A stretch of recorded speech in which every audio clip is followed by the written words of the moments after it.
বন্ধুরা, তোমাদের দাদা ভাই মাছ ধরতে গিয়েছিল, তো দেখো অনেকগুলি ছোট মাছ পেয়েছে। এই যে বেশ ভালোই মাছ পেয়েছে, অনেকটাই মাছ আছে এখানে, 500 গ্রাম মাছ হয়ে যাবে। আর এই যে দেখো, তোমাদের আমি দেখাচ্ছি এর ভিতরে যে চিংড়ি মাছ আছে, এই যে অরিজিনাল, কিন্তু এই যে নদীর চিংড়ি এগুলি। আর এটা কিন্তু দারুণ টেস্ট লাগে খাইতে। এই যে দেখো,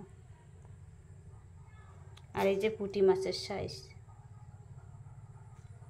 ট্যাংরা মাছ, সব প্রকারের মাছ আছে এর ভিতরে। আরও টাকি মাছও ছিল, সেটা আমি বাদ দিয়ে দিয়েছি। আর এই মাছগুলি আমি নিয়ে নিয়েছি, এটা আজকে আমি কাটবো, কেটে তারপর আজকে আমি ছোট মাছের ঝোলপানা বানাবো। তা তোমরা বন্ধুরা সাথে থাকো আর দেখতে থাকো, আমি মাছগুলি কেটে ধুয়ে পরিষ্কার করে ঘরে নিয়ে আসি। মাছ কেটে ধুয়ে সুন্দরভাবে ঘরে নিয়ে চলে এলাম। এবার আমি ঝোলপানাটা বানাবো। আর দেখো, আমি এই পুঁটি মাছ আর ট্যাংরা মাছটা আলাদা করে নিয়েছি, আর যেটা ছিল চিংড়ি মাছ সেটা আমি বাদ দিয়ে রেখে দিয়েছি, পরে কিছু একটা করে দেব। তো এখন আমি হলুদ আর লঙ্কার গুঁড়ি আর লবণ মেখে এই মাছগুলিকে সুন্দরভাবে ভেজে নেব। মাছ ভাজার জন্য গ্যাসে কড়াইটা বসিয়ে দিয়েছি। এবার দিয়ে দেবো কড়াইতে তেল। 1 মিনিট ছেড়ে দেবো গরম হওয়ার জন্য। তেল গরম হয়ে গেছে, এবার আমি মাছ দিয়ে দেবো।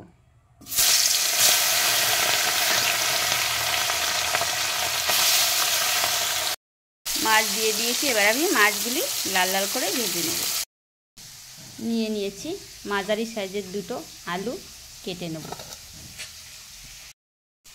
আলু কুচি কুচি করে কাটা হয়ে গেছে, এবার ধুয়ে নেব।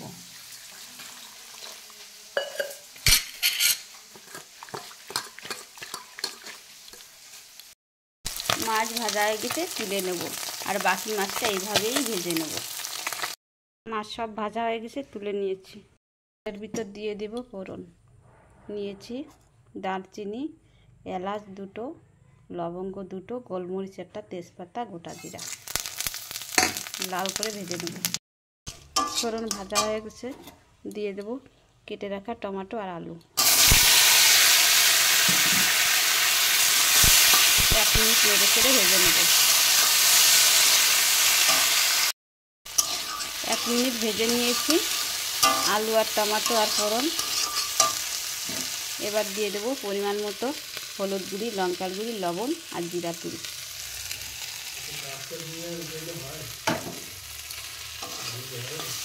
এবার একটু মিশিয়ে নেব।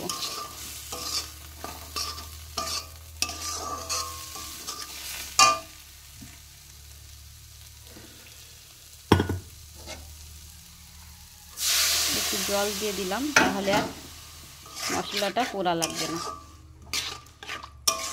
এইভাবে আরও 2 মিনিট ভেজে নেব।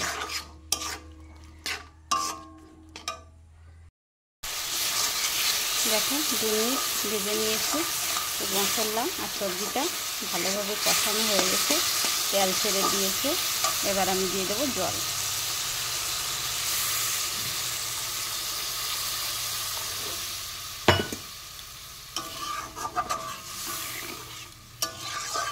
আবার 1 মিনিট ছেড়ে দেবো ফুটে ওঠার জন্য। ফিরে এলাম 1 মিনিট পর। দেখো জলটা ভালোভাবে ফুটে উঠেছে। এবার দিয়ে দেবো ভেজে রাখা মাছ।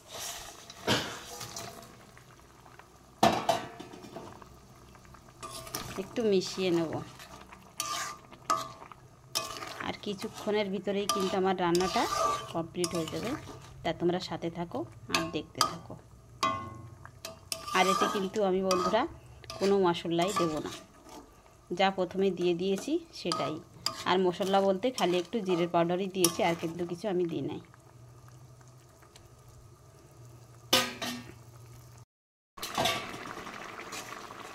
দেখো রান্নাটা কিন্তু একদমই অল্প সময়ের মধ্যে আমার হয়ে গেল। তো এখন আমি তুলে নেব। তা বন্ধুরা, তোমরা তো দেখলে যে ছোটো মাছের ঝোলপানাটা আমি কেমন করে রান্না করলাম। আর রান্না কিন্তু এটা যেমনই সহজ আর খেতে কিন্তু তেমনই স্বাদ হয়। আর যদি হয় ধরা মাছ তাহলে তো আর কথাই হয় না। তা তোমাদের কাছে কেমন লাগলো আজকের আর আমার এই ছোটো মাছের ঝোলপানা তোমরা কিন্তু কমেন্ট করে নিশ্চয়ই বলবে। আর ভালো লাগলে লাইক কমেন্ট শেয়ার করবে আর সাবস্ক্রাইব করতে কিন্তু ভুলবে না। আর যারা আমার নতুন বন্ধু আছো তারা কিন্তু চ্যানেলটাকে সাবস্ক্রাইব করে রাখবে আরও এরকম নতুন নতুন রেসিপি পাওয়ার জন্য। তা ভালো থেকো, সুস্থ থেকো।